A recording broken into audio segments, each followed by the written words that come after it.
that example of looking at that piece of art and it being a reference point and opening up those channels, that sort of speaks to the macro thing that you're doing with your business of trying to introduce a new idea and a new concept to an overall culture and trying to bridge and open people's minds. And I think since both of us are Asian Americans, we've both experienced what it's like to constantly be moving and trying to push that needle. And related to food, I know that we've both experienced that bizarre switch that's happened in the last 20 years where non-Asians are finally starting to, not be freaked out and intimidated by Asian cuisine and food. And some of them are accepting it as normal or trendy and avant-garde.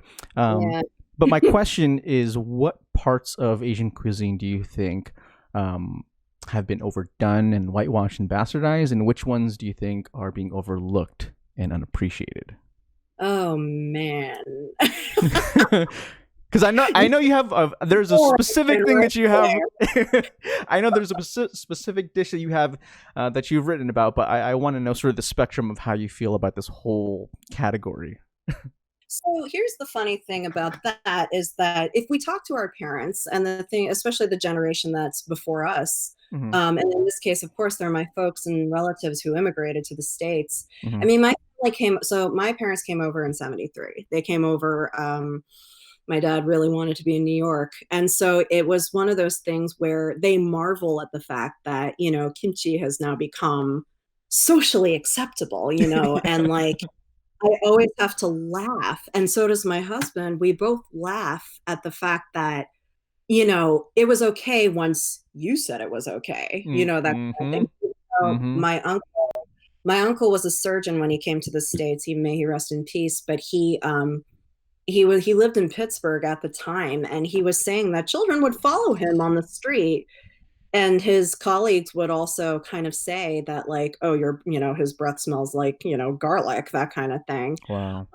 So it's just kind of like, well, why did this become okay? It became okay because you said it was okay. Mm-hmm. And Mm-hmm. there's a lot of different opinions, of course, shared by the Asian American community, food community especially. Mm-hmm. And the thing is, what we also have to realize is that it's, as much as we're introducing something that has been part of our lives for a very long time and for our whole lives, Mm-hmm. we also have to keep in mind there's a way to approach it with kind of valuing the fact that I didn't come up with this and I didn't discover Yeah. this. Mm-hmm. This is Mm-hmm. not definitive necessarily of who this person is either. Mm-hmm. And so, for example, what you were saying, your wife and you have been together for 10 years. My husband and I we've been together since, oh God, how long? If we've been together for about 16 years, Wow. we've been married for 8.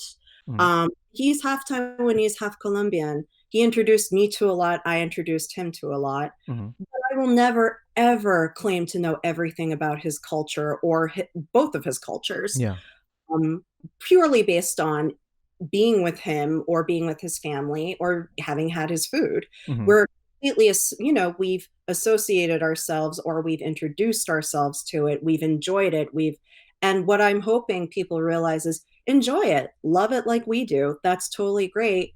But do not put us into the box of this is the only thing that, we know. Mm-hmm. But P.S., my mom had said, my mom said this. I love you, Mom. My mom had said, because that dish from Parasite came out, Jjapaguri. Yeah. Yeah. Yeah. So it was hilarious because so many people I knew already in my, elsewhere in the Korean culture already knew of this Yeah. at home.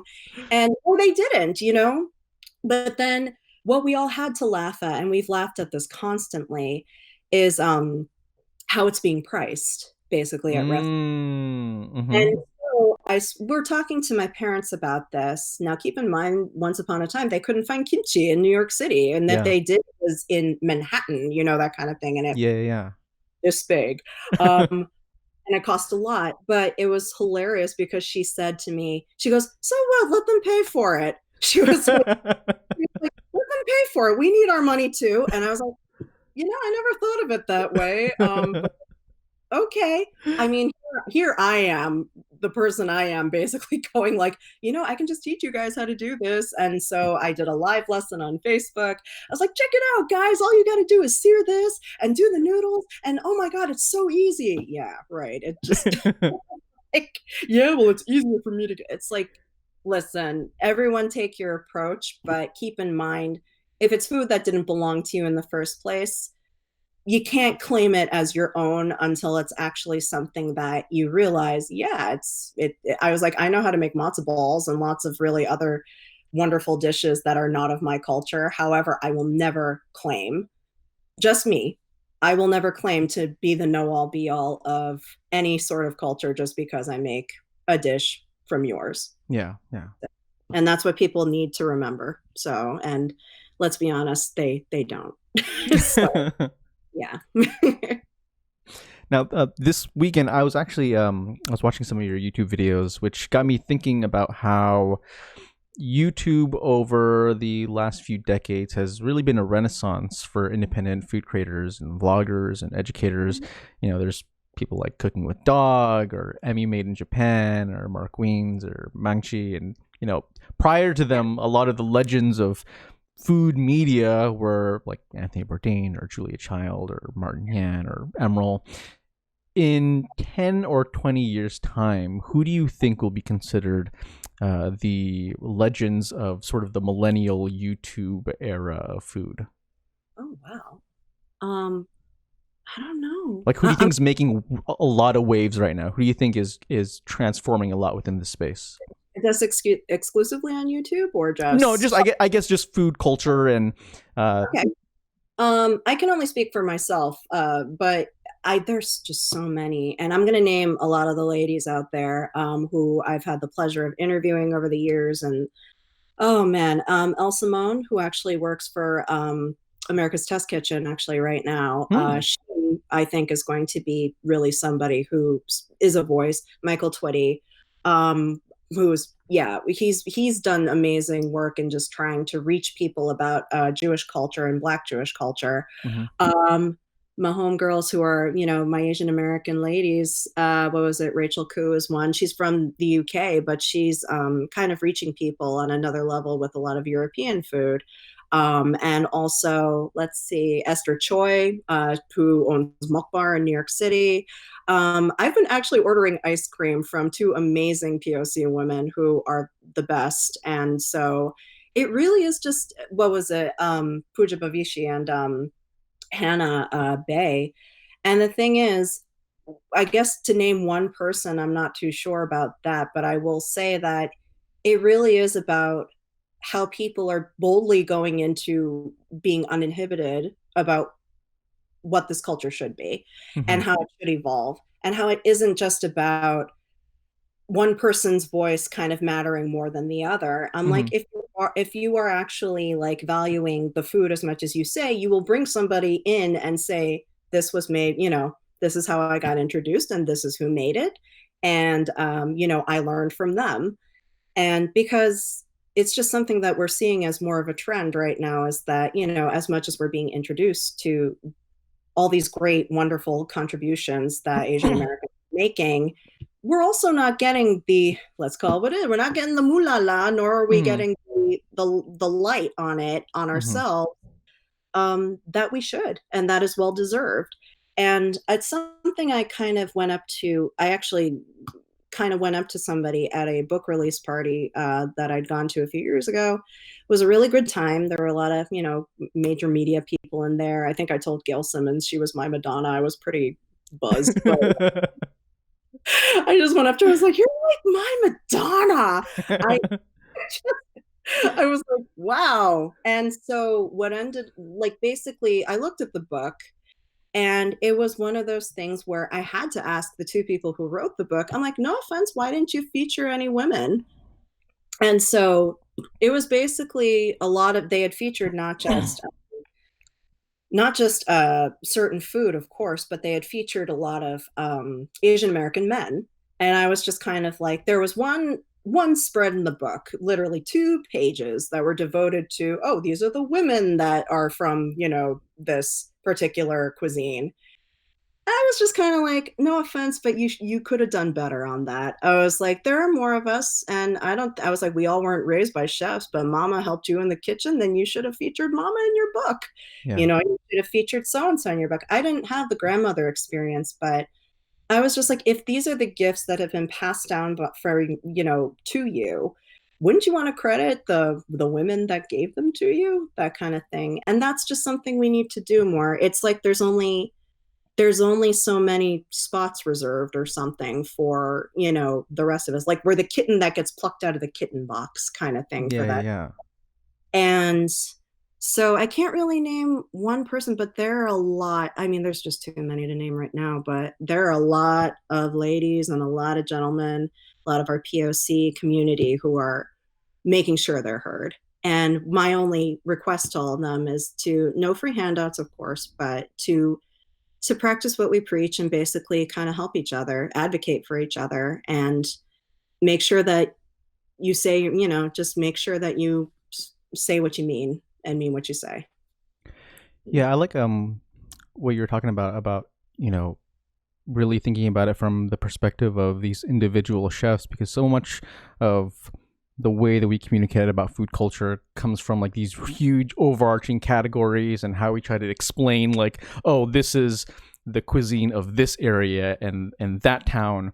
But once you actually dive into the food cultures of these specific regions, you start to find out that, it can get broken down to neighborhoods or specific like sections within that neighborhood, where it's like, okay, now you have like rivaling restaurants across streets or within families. And I think you bring up that point about, food being such a cultural and specific thing to each individual person. And I think, knowing that and keeping that in mind can allow us to really be more inclusive and to feel like there is a space for everybody, considering the fact that food is just so open.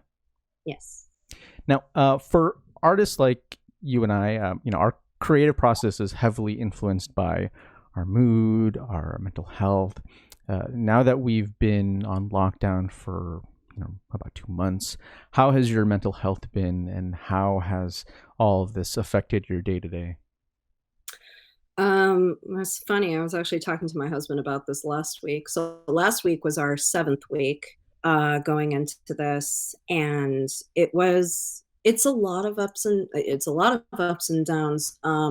Because some days you feel great, you feel euphoric and thinking, we're gonna get through this. We're gonna get through this day. Mm-hmm. If I'm gonna be really honest, the biggest relief sometimes of the day is going to sleep, because I'm like, okay, we made it. Let's Yeah. move to the next one, and it's one day closer. And the thing is, so we have these new neighbors who basically moved in not too long ago, probably at the start of the quarantine. They have people over every weekend. Um, Oh no. and it was, we've called the cops. That was pretty useless because they it was awful. We called the cops. They told us to call 311. 311 had us on hold for God knows how long. We're just like, forget it, just hang up. Um, they've had people over. We've had, a community near us who they keep going to each other's houses and pretty much standing together and being together. And look, I miss people a lot. I miss my sister, my brother, my nieces, my everybody. I just miss hugging people, seeing people. And I think that was the thing I struggled with the most. And my mom was just like, this must be very hard for you. I'm like, well, yeah, isn't it hard for you? She wouldn't allow me to hug her for weeks. And I know some people have faced this also. Mm-hmm. My best friend's father unfortunately passed away from COVID. And it really is a lot of ups and downs for so many other reasons. I actually, if I can share a little bit of personal things, I was in the middle of fertility treatment, and then I had to stop. And it was a really horrible first few weeks because I was so angry, and just, the hardest part has been not that you're not happy for other people who are becoming pregnant, who are having their children, who not at all. I'm Mm-hmm. very happy for them, but it's like my process is now, you know, halted. And Yeah. so we don't know if this is going to be, now we've missed out on 2 months. And there are most times I'm okay. And then I'll be on the couch and I'll just cry out of Yeah. nowhere. And it's, you try so hard to kind of be in touch with your family, your friends. And I've been so grateful for being in touch with so many people in our lives via Facebook and Zoom. It can get Hmm. exhausting. Yeah, yeah. Yeah, but it's been a way for all of us to kind of touch base. How are you doing? How are you doing?